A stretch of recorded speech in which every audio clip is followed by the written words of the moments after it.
Love staying informed? Subscribe now and get unlimited access to local news, weather, and sports for just 99 cents a month for your first 3 months at inforum.news/join. Read every story, listen to every podcast, and download the apps that keep you informed and on the go 24 hours a day. So head to inforum.news/join right now to subscribe. What are you waiting for? Get 3 months of local news for just 99 cents a month at inforum.news/join.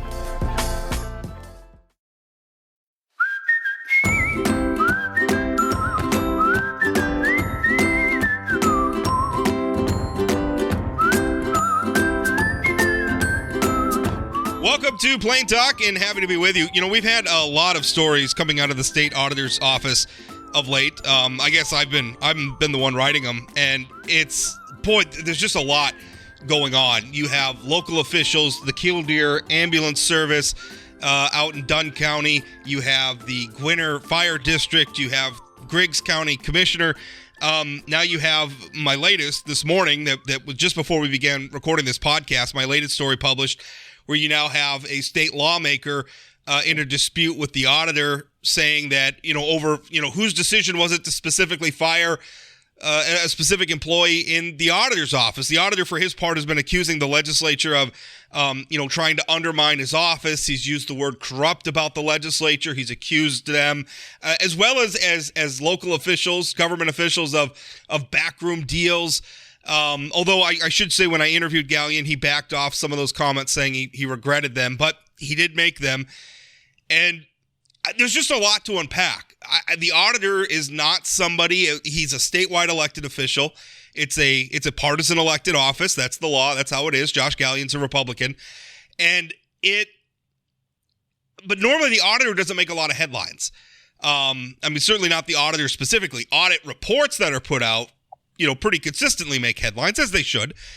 But the auditor typically doesn't. But this auditor has been making a lot of headlines, even going back to, there was sort of an ugly audit of the Commerce Department, where the Commerce Commissioner at the time, Michelle Comer, said, that the auditor, mistreated her office. He accused them of criminal acts. They had to get a defense attorney. That turned very ugly. The state librarian was accused of criminal acts. I think it's fair to say that this auditor, Josh Gallion's term in office, has been a tumultuous one. Anyway, here to talk with me and hopefully bring some clarity to some of this is Gordy Smith, who worked in the auditor's office for decades. Also joining me, of course, is my co-host Ben Hansen. And Gordy, first of all, let's start there. Let's talk a little bit about your resume in the North Dakota auditor's office. I worked there for over 36 years. I was the audit manager in charge of performance audits. I was also audit manager in charge of the large federal audit of all federal funds that the state received. And I was the office's legislative liaison. So I dealt with legislators on any number of issues, including our appropriation, but also any questions they had on any prior audits or any bills that our office put forward, or if the legislature or somebody had a bill in that affected our office. So I dealt with them extensively. Gordy, let's set the stage a little bit with the timeline. You just said you worked in the auditor's office for 36 years. Now, can you let us know which auditors you were under? And when you say performance audit, can you let the listeners know, is that for government entities, private sector entities, both? Yeah. I worked and I started in 1977 under Robert W. Peterson. I worked for him until 92. And then I worked for his son, Robert R. Peterson, from 92 through 2013. I had some medical issues that I was advised by my neurologist to retire, so I did. Bob Peterson then continued on as state auditor to 2016 when Josh Gallion was elected. The performance audits we conducted were of state entities, and they differed significantly from what Mr. Gallion's office does now. The audits we did were significantly more detailed and in depth and took longer, but they were significantly more in depth. Legislators liked them a lot. They requested them. We had a team of 4 auditors, and I was the audit manager. And we went in, and I mean, the ones we did were significant, had significant number of findings, and did things that changed government. And prior to my departure, our office switched in a lot of those 2-year audits now that are done, that are required by law. We changed, and we're doing those in accordance with the performance audit standards. And the auditor's office now calls those performance audits, which is fine, but they're extremely limited in scope compared to the ones we did when I was there. You know, Gordy, it's really interesting that you say that, because one of the things that have come up in this issue. So for folks who haven't been following along, the genesis of the current back and forth between the auditor's office and members of the legislature is a bill introduced by Representative Emily O'Brien. And this bill is aimed at addressing audit costs. Now, I'm not necessarily endorsing the bill, because I think she put a cap on them on like 1/1000th of 1% of the operating budget of the entity being audited, which I think is too severe.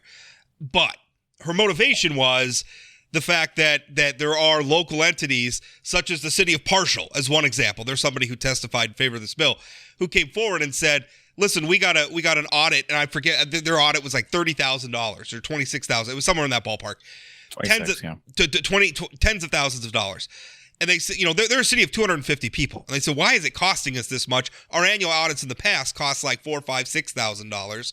So you're telling us past audits were more in depth, but one of the complaints about this audit, you're saying his audits are less in depth, but yet they seem to be costing more.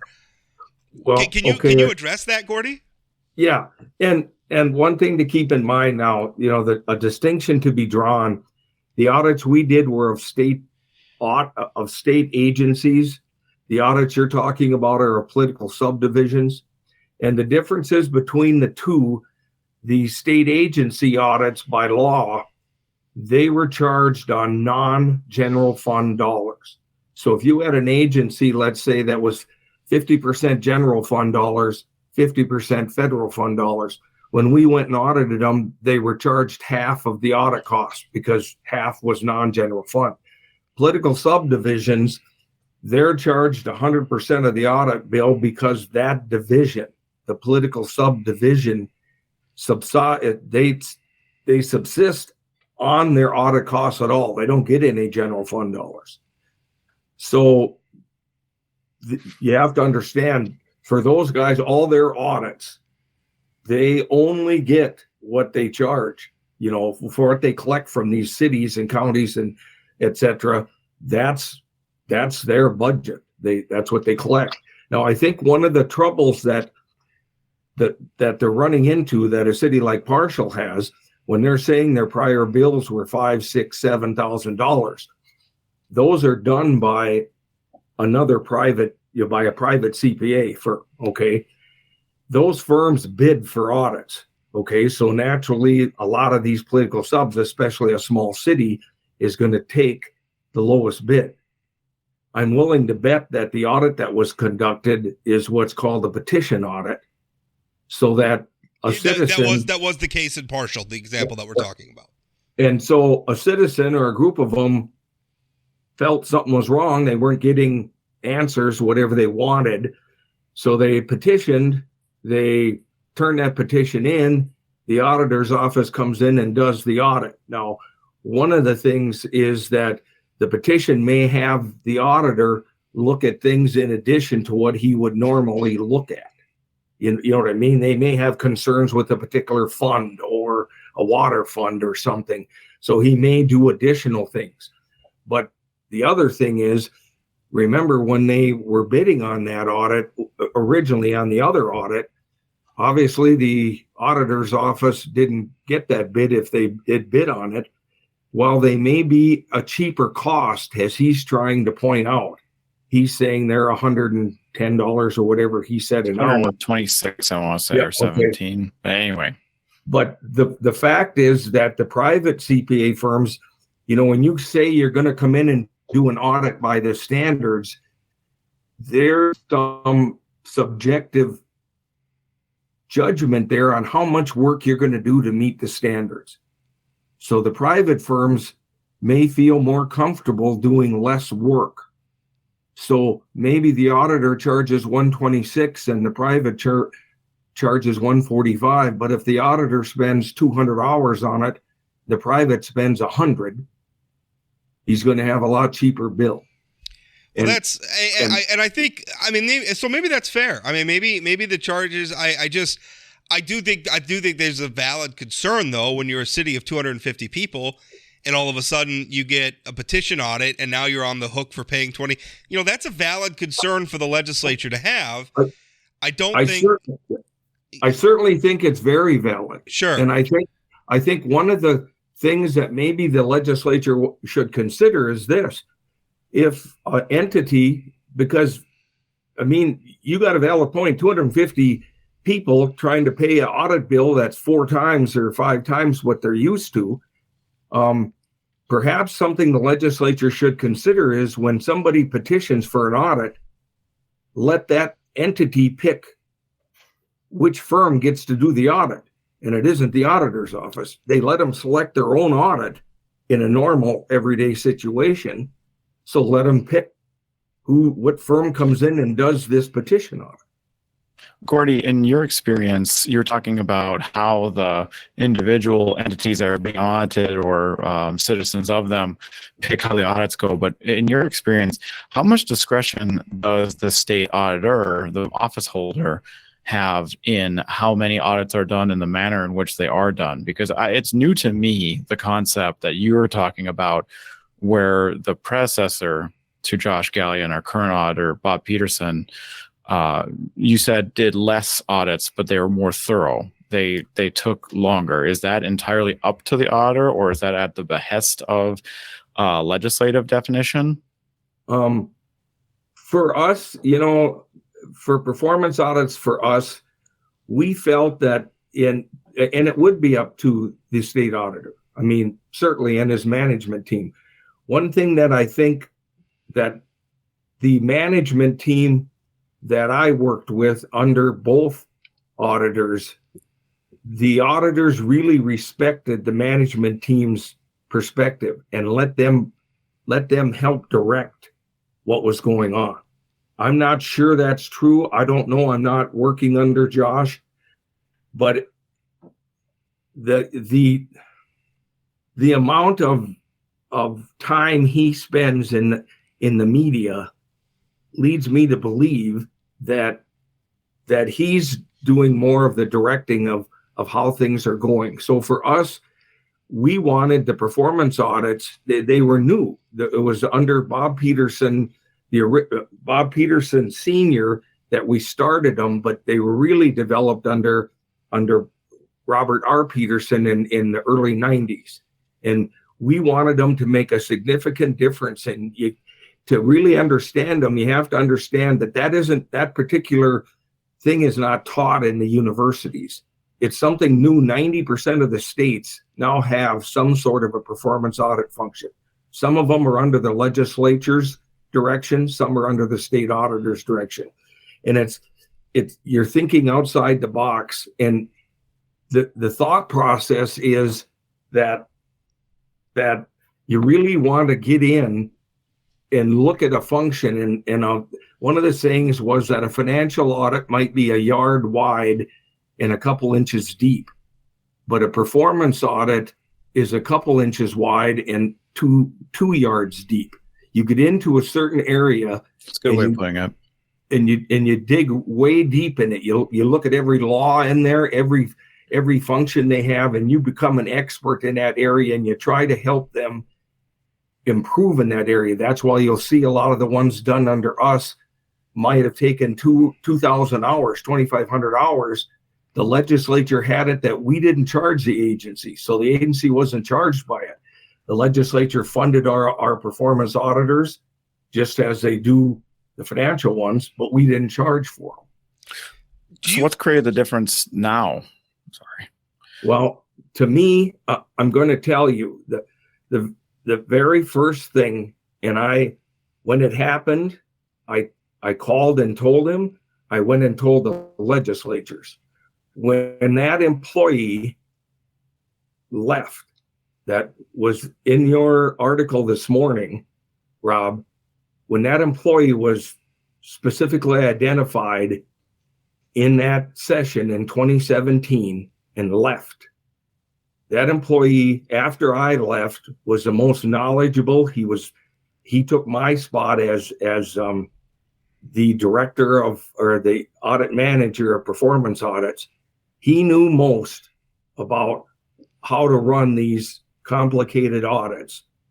And when that position was cut, I told Josh Gallion, I told the leaders of both houses, face to face, one-on-one, that was going to destroy the performance audit section because they didn't have enough people that were going to be able to take over and do the complicated work.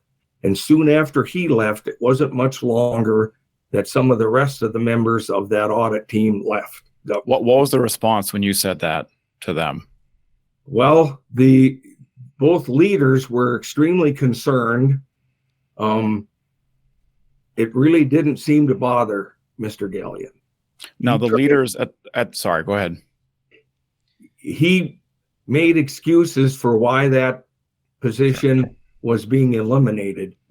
But I'm just telling you that I knew that's what would happen. And so while they do some performance audits, like I said, the routine, we used to call them agency audits because they're required by law every 2 years.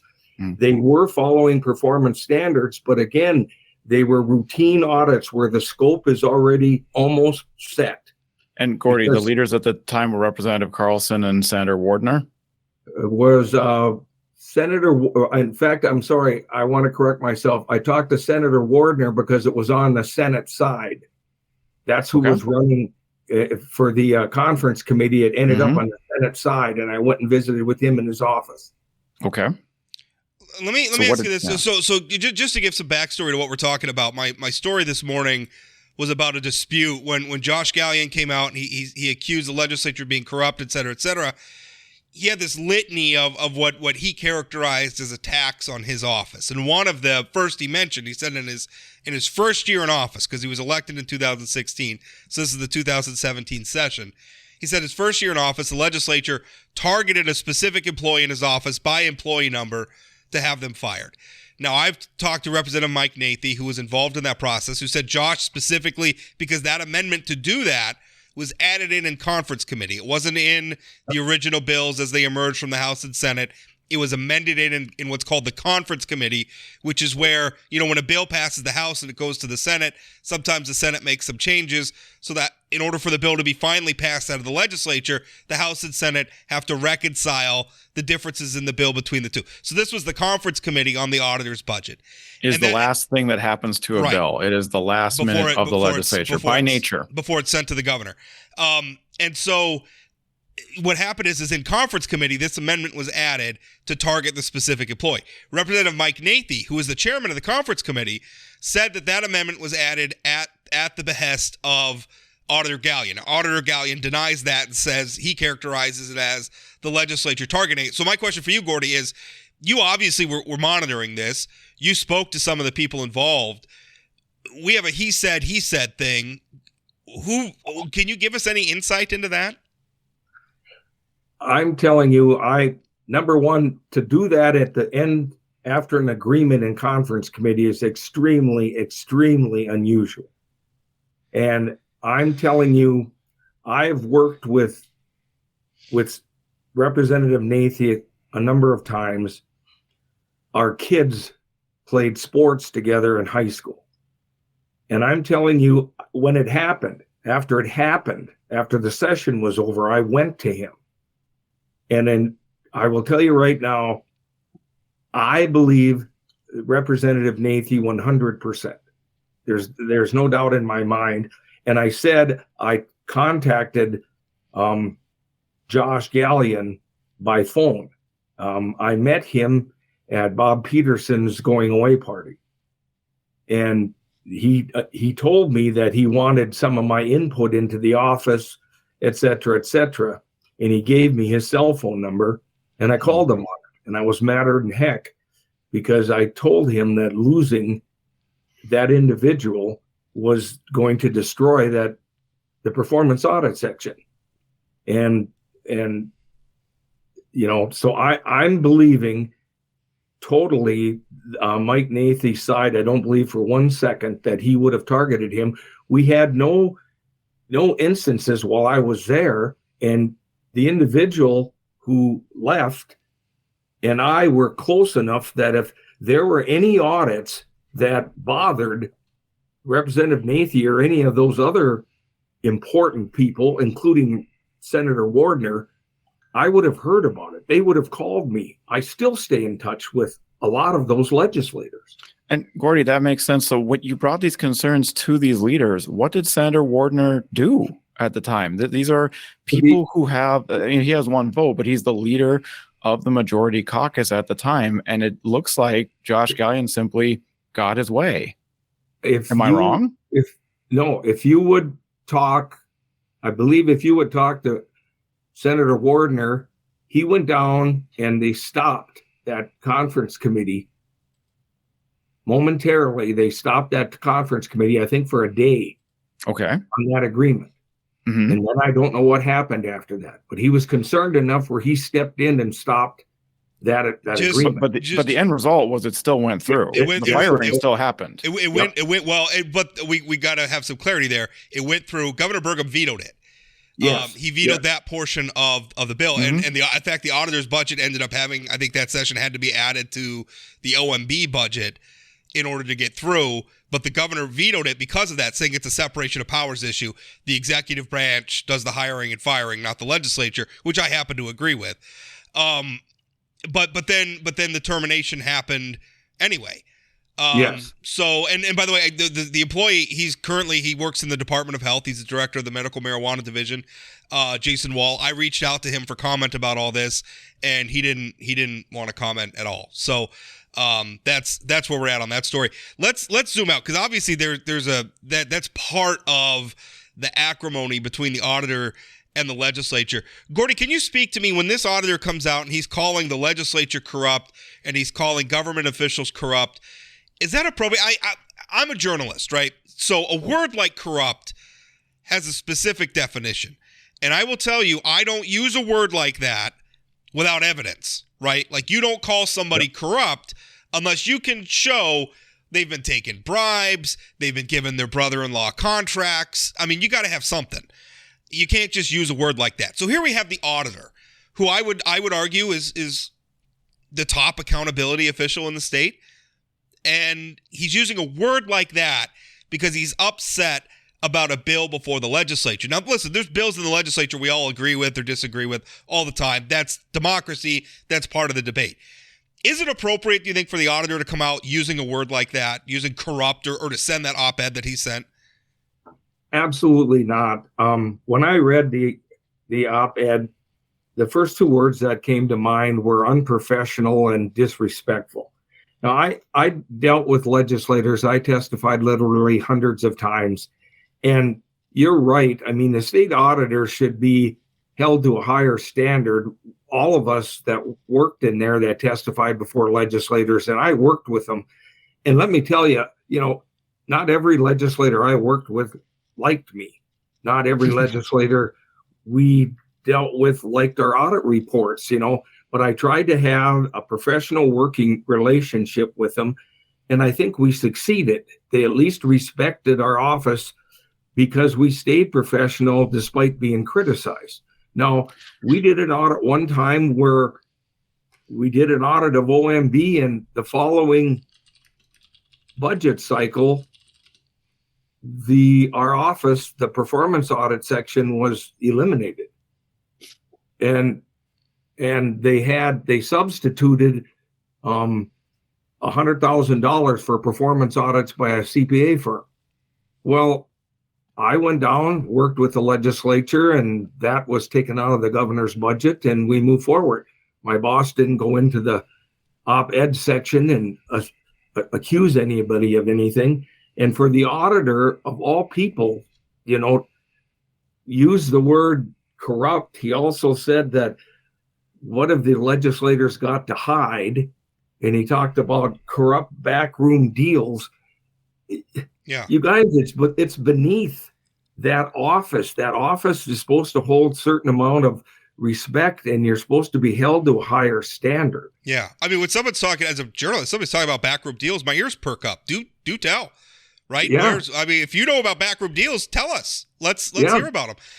So the other question I had is obviously there's a number of local officials, and listen, the job of the auditor is sometimes you find some things, they're inconvenient, people are embarrassed, they feel defensive, whatever. I understand all that, but I mean, we have, for instance, the Killdeer ambulance service, and this was part of one of my earlier stories last week, where the Killdeer area ambulance service is funded in part by a mill levy, property tax mill levy in Dunn County.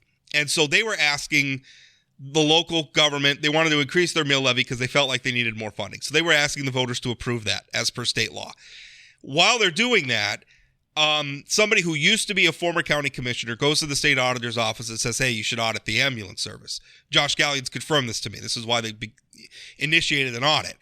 So they initiate the audit. This audit's going on during the mill levy, and then a member of the auditor's office, the quality assurance manager, begins emailing or responding at least to emails from the wife of the commissioner who requested the audit, who's also opposing the mill levy increase, and is telling her, oh yeah, they're dragging their feet on turning over records. They're taking way longer than they should. And then that email suddenly goes all over social media, and it has an impact on the mill levy debate. Now, when I talked to Dan Cox, the quality assurance manager in the auditor's office, and I talked to Gallion about it, and they defend that email as appropriate. And they said, nothing privileged about the audit was disclosed. Gordy, with your experience in audits, do you agree with that characterization? Do you think that email was appropriate? And I know Dan, and I was working in the office when I was there, and he's a good auditor. Personally, I don't think I would have said that. I would have said no comment. I would have said, we're working on the audit. When it gets done, we'll release information on it. And the reason I would have said that was simply because, just as it was there, anything you say can be used one way or another. That's typical. It's the same way when legislators asked us about an ongoing audit. I was the one usually being asked, and I just say, we're trying to get it done. We're doing the best we can. We're moving forward, and that's all we'd say. So, I mean, maybe Dan in retrospect would have done something different. I don't know, but I wouldn't have said something like that because it's a negative connotation. And I don't know if he knew there was a mill levy, trying to be passed or anything, but it's a negative connotation. So I probably wouldn't have said it. Well, Gordy, any advice you can give to, obviously we have a situation here where there's a lack of trust between the auditor's office and the legislature. It goes both ways. What advice would you give for this situation? Because I think at the end of the day, listen, everybody's got a role to play. The legislature has oversight of the auditor. They have legislature has oversight over every aspect of state government. The auditor also has a job to do, from the Constitution.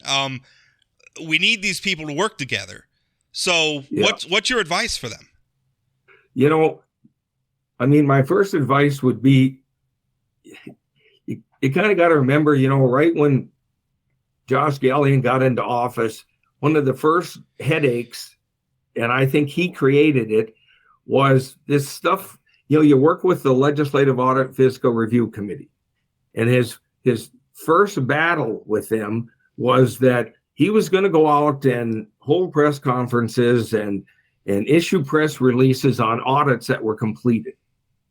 Okay, before he did anything with them. Well, the legislature's the policy-making branch of government. We call them the LAFRC. Their responsibility is the committee that he reports those audits to. Well, they have a job to do, And one of the things I did in order to try to, to work with them was give those members a heads up when an audit was completed. Okay. And we didn't go search for press. We never issued a press release or held a press conference in 36 plus years I worked there. We weren't looking for that attention. Now, if the press had questions on audits, etc., we'd answer them just like we would if citizens would or legislators would. But before those audit, what we did, we simply posted them on our website. And so then if citizens wanted to know, they'd go look at our website. So would legislators. But for the members on that committee, I gave them a courtesy heads up to say, hey, we're finishing our performance audit at XYZ agency. Do you want a copy?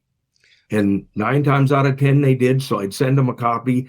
Then it's posted on the website. So if a media person called them, they had a copy. That's just one example of trying to, do a little cooperation with them and build a little trust with them to let them know that, you're going to work with them. And they're the policy making branch. So when they make, they can make laws, they can put things into appropriation bills that the auditor's office is going to have to audit. So you'd like there to be some cooperation. And yes, I think legislators have to understand clients aren't always going to be happy.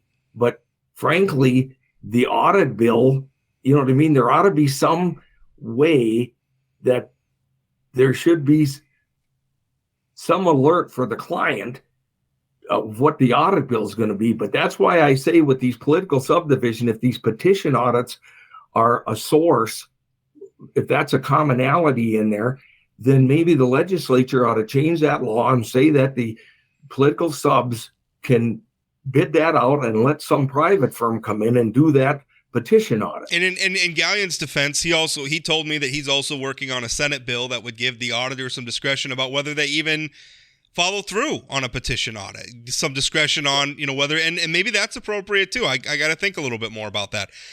But one last question, I realize, Ben, I've been hogging all the questions here, but one last thing.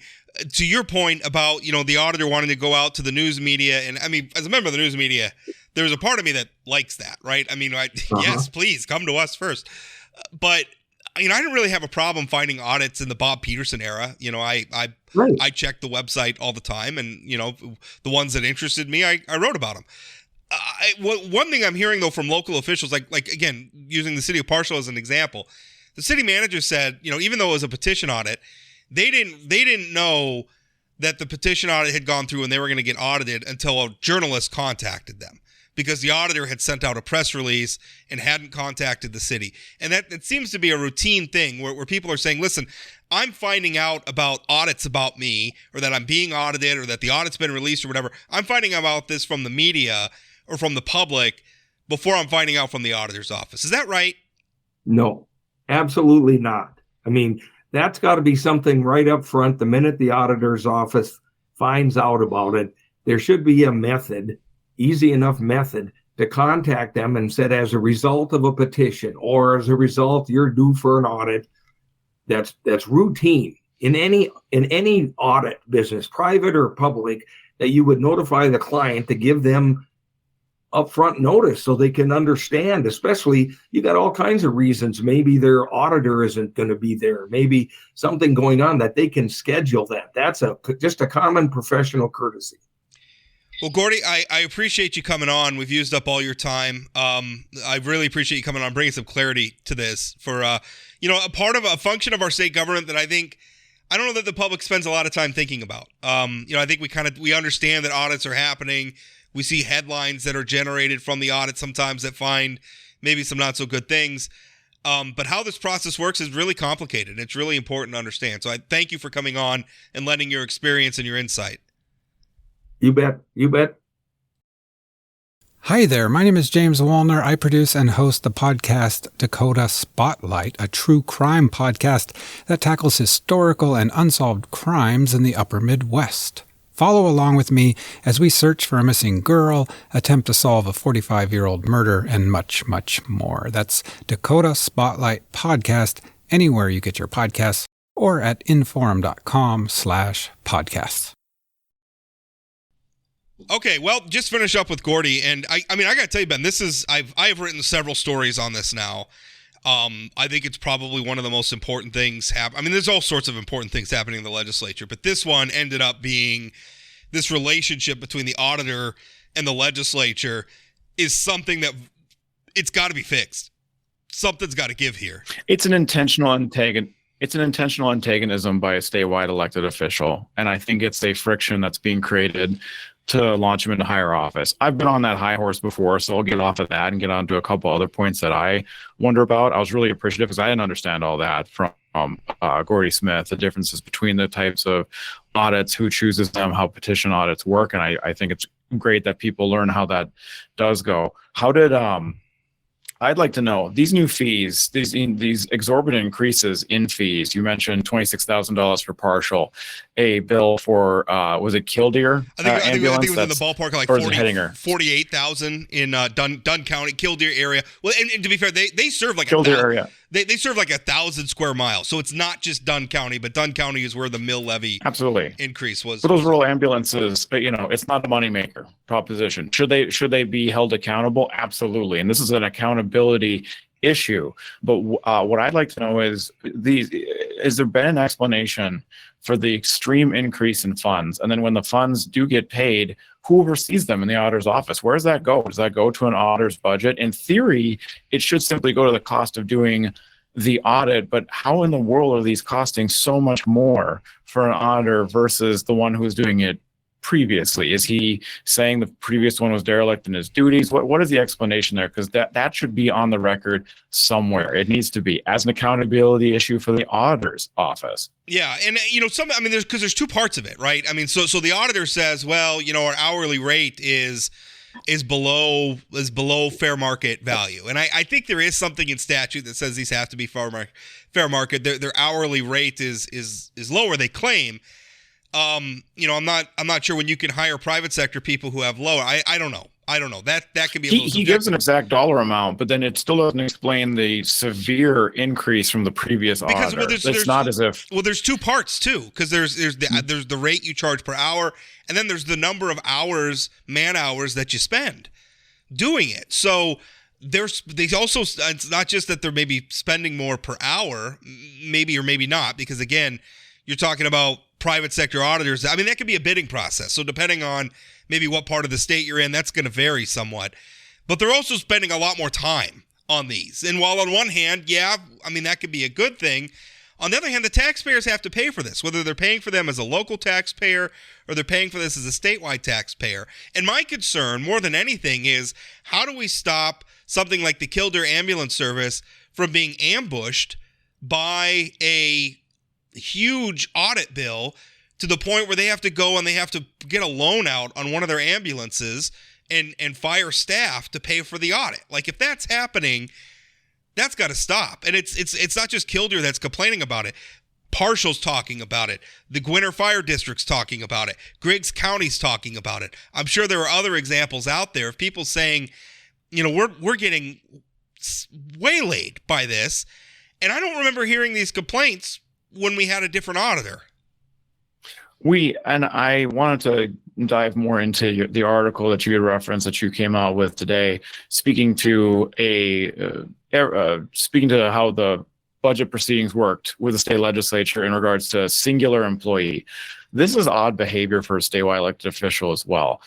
Every statewide elected official that heads up a department, whether they be attorney general or the ag commissioner, or in this case, state auditor, has to go to the legislature and get approval for their budget. There was a lot of back and forth when Al Jaeger was the Secretary of State over use of funds to procure a new website or develop a new website that never really materialized, and a few other things that happened in his office. But sometimes there is a demand for the services that are provided. For instance, business filings in the case of Secretary of State, and they ask for more funds for either PTEs, part-time employees, or FTEs, full-time employees. That's not an odd or outstanding ask, and it makes sense. You might agree with it or you might not, and then they vote on it. But what you detailed today was an instance where Josh Gallion, tell me if I'm reading it wrong, Rob, basically singled out an individual employee, not really a position so much as an employee, but also his position, to eliminate from his budget and have the legislators essentially do it for him as almost an HR maneuver via proxy, which is extremely odd in my experience. To be clear, Gallion denies that characterization, but that is what Representative Nathy says happened, and we just heard Gordy Smith say he believes in that characterization as somebody who talked to the people involved at the time. And it is very odd, because on one hand, Governor Burgum was right to veto that part of it, and I think it is very telling as we're trying to evaluate who's telling the truth here. It's telling that even though Governor Burgum vetoed the part of the legislation that targeted the specific employee, so that was never the law. Governor vetoed it, and the legislature, the House voted to override the veto. The Senate voted to sustain, so it didn't become law. The employee got fired anyway. Almost immediately afterwards, which is days. Awfully strange timing. Like days afterward. And so if this was a situation where the auditor is like trying to stick up for his employee and protect his employee, then why go through with that? And Senator Tim Mathern, and then subsequently Governor Doug Burgum, through his veto, very clearly called out what was happening. And it seems they were proven correct. I don't know if we have because at the time, didn't Senator Tim Mathern of Fargo ask, did you have a conversation with him saying you're getting rid of this particular employee? And he basically got a confirmation in the conference committee. I mean, so yeah, you can go, if you go to my article, and the headline is Auditor Josh Gallion, State Lawmaker Point Fingers Over Who Targeted Auditor's Employee. If you go in there, I got the transcript from the meeting of the conference committee, April 17th, 2017, and actually two senators. So they open the meeting, and Senator Dever they're talking about the amendments that are made to the auditor's budget, and the only amendment made apparently was this one targeting the employee.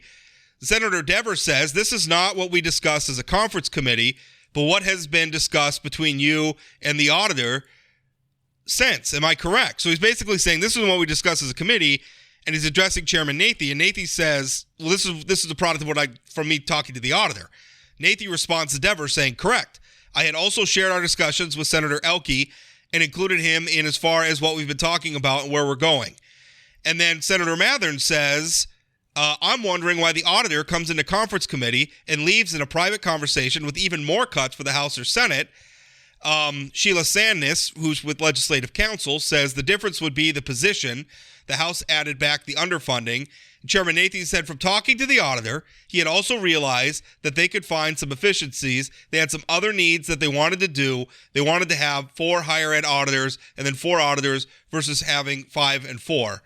And that right there, I got to jump in, Rob. That's wholly inappropriate. You have an entire 4-month legislative session to discuss your budget. It has to go through the appropriate committee and appropriations in the House and the Senate. To bring that up after a 4-month process stinks. Well, it does. Also, but that cuts both ways, because if the legislature had some vendetta against this employee, why does this get slipped in at the last minute after a conversation with the auditor? I mean, that's what Gallion is saying. It was like, well, the legislature had it out for my office, and so they're going to do this. But it didn't get slipped. I mean, it didn't pass the House that way. It didn't pass the Senate that way, not originally. So, and here's where I think some of the, in many cases, blind antagonism between the governor and the legislature within his own party really does not serve the people of the state of North Dakota, because here, clearly, this isn't conservative or liberal. This isn't ideological. There's something odd about this that stinks, and you'd want to send this back. And I've seen lesser reasons to send a bill back and get a clean bill that you have to live with for a budget for 2 years. And instead of doing that, for some reason, the House overrode Governor Burgum's veto, and Governor Burgum's veto came out with a very simple, clear, this violates a separation of powers that should not be. Yeah. Maybe an ethical lapse isn't quite an appropriate way of phrasing it, but it should not be. And I feel like the House simply overrode the veto because they tried to override many of Governor Burgum's veto. I can't imagine all 70, 75 members who voted for that sat there and thought, no, I really want that position off the state auditor's office. I think that was blind antagonism, and it's not serving the people they're supposed to be served correctly. Yeah, there's clearly some of the other politics at play between the legislature and the governor's office were a part of this. But the governor was right. And by the way, when I spoke to Nathan about this, he said he shouldn't have done it. He felt regret. He said he did, and I read that. Yeah, and that makes sense. And people can learn too. I do understand that too. I'm not just trying to throw up a middle finger at them. I wasn't saying that. Nathan said I was naive. If I had seen that today, I would have told him to pound sand, referring to Gallion. And I think Governor Burgum was right. And I think that should have been the message to the legislature. If Gallion was coming and saying, hey, target the specific employee and cut the funding for him specifically, then I think the response from the legislature says, if you want to fire somebody, fire him. You're the head of your agency. If you don't want somebody there, you're allowed. You're the new auditor. You're allowed to pick the people who you want to work for you. If you don't like this guy, then fire him. Move him along somewhere. Should have been more caution there, and honestly, hats off to. And this is, I realize I'm kind of dragging a lot of things into this, but this is, honest to God, this is a great argument against term limits when you have senators, detail-oriented senators like Senator Dever and Senator Mathern, who have had very long tenures in the state legislature. This is the kind of thing that folks who have been around for a long time can spot more easily. Can freshmen spot it? Absolutely, they can. I'm not trashing somebody just because they're new. The likelihood that they will is lower because they just don't have the experience. The expertise is worth having there. That is an entirely separate issue. I did want to bring up something that was much more germane to the point you've been making about the auditor's office. I found it fascinating, confusing, and frankly a little disappointing when I read your article. This is for folks listening, this is the first time I'm saying this to Rob. I didn't rehearse this, but I read that article, and Josh Gallion says that he shouldn't have written an op-ed that he wrote and published because it includes language like it wouldn't be another legislative session if they weren't targeting me again and other such whiny statements. And that's my commentary, but I'll stick to it. He's a statewide elected official. He's in his second term. This isn't the first time out of the gate. It's not as if he said something in the heat of a moment in the hallway and then said, you know what, I shouldn't have said that, I apologize later. Or even in committee, if he had been giving testimony and he was getting questions from all around, he felt like he was being poked and prodded. I would still argue that a statewide elected official shouldn't lose their cool like that. But even then, if he said, you know what, I went a step too far, I want to take that back. This is an op-ed. You sit and write this. You maybe talk to, I don't know if he has a comms director or not, but you're a statewide elected official. You've been elected 2 times in the state. He at least had Democratic opponents in the general. I have no idea how close his elections were because I can't remember, but he has ran for office in public scrutiny, and he worked for the Public Service Commission before this. He knows what he's doing when he puts pen to paper, so to speak, when he's typing out op-eds and puts phrase after phrase after phrase, to your point, corruption. The state legislature's coming after me. They're out to get me. I'm the victim here, and publishes it in multiple newspapers of record across the state. And then when asked about, says, yeah, I guess I shouldn't have said that. So it's not slip up. It's intentional. That line of questioning, the specific question I asked him that elicited that response was, do you feel that you can, because he was talking about, he wants to get along with the legislature and he wants to have a working relationship and he wants them to listen to him. And I said, how do you accomplish that when you're calling them corrupt? Right? How do you work with people that you're accusing of corrupt? And at that point, he was like, you know what, you're right. Because I'd asked him several times, do you regret? And he kind of hemmed and hawed and went around it. And finally, he said, you know what, I wish I hadn't used those words.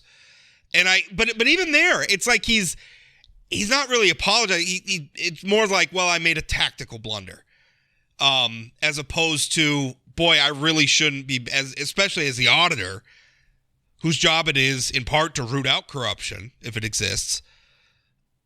Was not, I shouldn't be saying that because I don't really I'm just mad and I'm just throwing a word around. Because that's the other thing I asked him. Can you share with me evidence of corruption? Like, what are you talking about? And listen, there's things the legislature has done, lawmakers have done that I don't like, that I would deem unethical. The most recent example would be Representative Jason Doctor, who is also in real estate.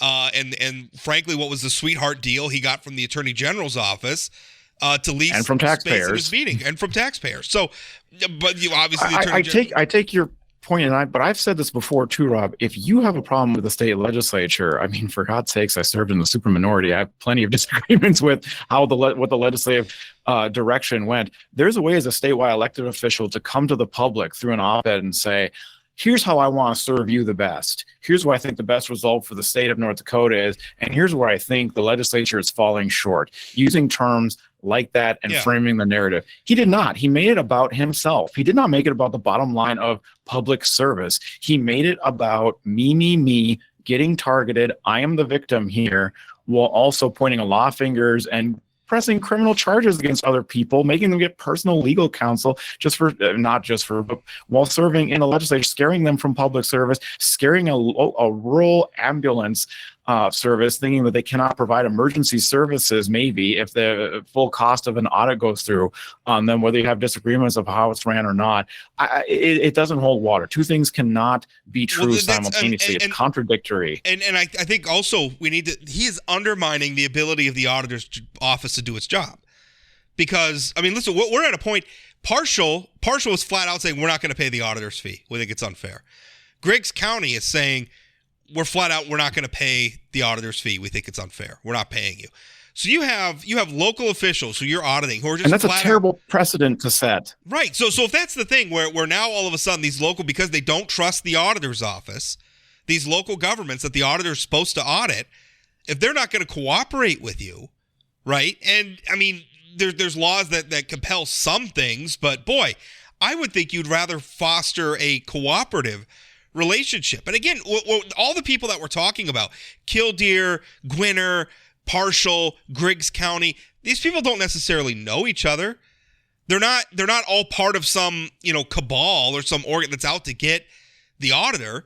The only thing they have in common is they all work in local government in different parts of the state. So, some of this stuff, you have the auditor won't meet with Griggs County in an open public meeting to discuss their audit, but yet in Killdeer, the quality assurance manager can provide commentary to a random member of the public on an ongoing audit. And Gallion doesn't see a problem in these two different scenarios. Like, you can't talk to the county commission in an open meeting, but you can privately email political activists in Dunn County details about an ongoing audit.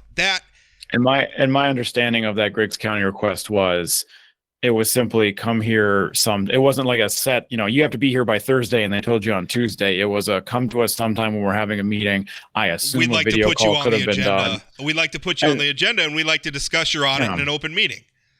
And let's be clear. Josh Gallion is not exactly a media shy individual here. This is being very selective about who you're choosing to stay in front of. So I would implore the legislature. I understand Representative O'Brien's attempts to try and shore this up, but when you put in something like the 1/1000th requirement, it hands someone who is, in my opinion, self-aggrandizing, like Josh Gallion, a legitimate gripe to come back and say, you're making it so we can't have an auditor's office in a legislature that frankly has had a problem with transparency in the past. That's fair. You're feeding into a narrative. You have to be aware of that. Now, is it easy for me to armchair quarterback Representative O'Brien because I'm sitting here, I'm looking at the after results? Yes, I'm Monday morning quarterback. I think Representative O'Brien had 100% heart in the right place, the right motivations. Her bill went too far. It was too draconian. And like you said, I think it handed the auditor a talking point. And this legislature's favorite thing is to pick one thing that is wrong, look at prescription drug costs and where it was going or some aspect of the bill and just kill the whole thing and do nothing. They love doing nothing and waiting for the next time or studying it during interim. And I really hope that doesn't happen here with the auditor. Well, something's got to happen. And the thing is I'm not even sure. I think there's some things we can do around the edges of this. I think there's some things we could do to address, to protect local entities. And we're talking about like volunteer fire departments, right?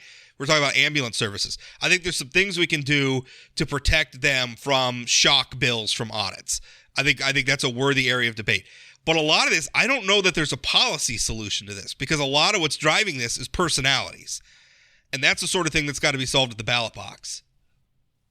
I think there could be more, Paul. I think there'd be more specification in Century Code as to how these audits can go about. And like you said, sticker shock for certain entities of certain degrees. Like you said, Representative O'Brien's heart being in the right place. The motivation is if there's certain sizes of entities that are going to be put out of business by you coming up to them without warning, or to auditing them to the level that the effect would be putting them out of business. That's not the purpose of an audit, so that needs to be changed. That can be legislated. Is it easy? Right. Absolutely not. No, like I said, there are some, but there's a larger issue here. If we're talking about an auditor who likes to go to the media with sensational audit findings before communicating to the people being audited, I don't know how the legislature fixes that without frankly overstepping the bounds between legislative branch. There's a certain point at which the problem is the person in the job, not necessarily the duties of the job. Do you understand what I'm trying to make? Sometimes I do, and I think it makes sense. And I just my last point, I guess, is I desperately hope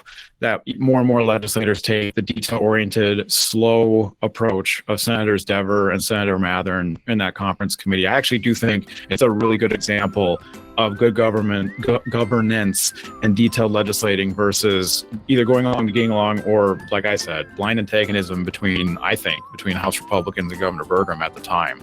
That's my commentary, but I suspect I'm right. Well, that's it. We're going to wrap it up there. Thanks for listening to Plain Talk, folks, and we'll talk again.